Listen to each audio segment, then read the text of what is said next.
Today, gagawa tayo ng knockout text effect gamit ang design space. Hindi mo na kailangan ng third-party na application para gawin ito, and very easy lang yung steps na gagawin para makuha itong effect na to. Let's make it a dream. Make it reality. The first thing we want to do is select the text tool and change natin yung font. Pipiliin ko yung Bodoni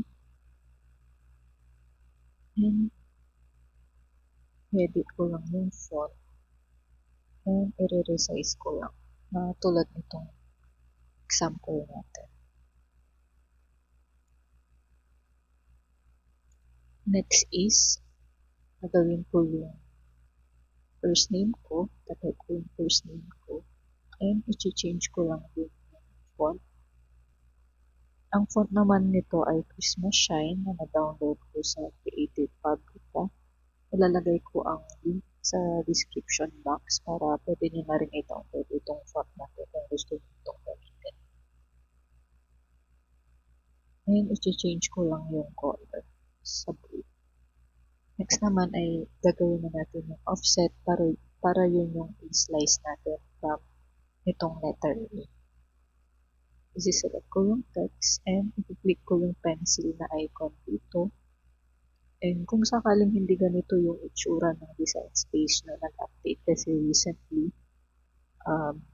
since nung last update before this, yung mga commands naman nandito siya lahat. Isi-select nyo lang yung offset. Dahil nag-change siya, isi-select natin itong pencil and lalabas dito sa sidebar yung mga options and isi-select ko yung offset.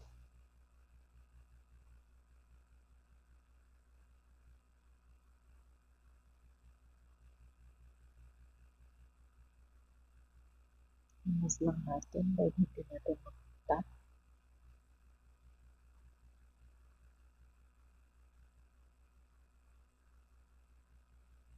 Select offset and gagawin kong 0.08 inches yung offset mo.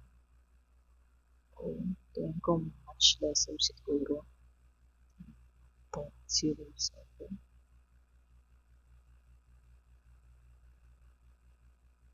1.06.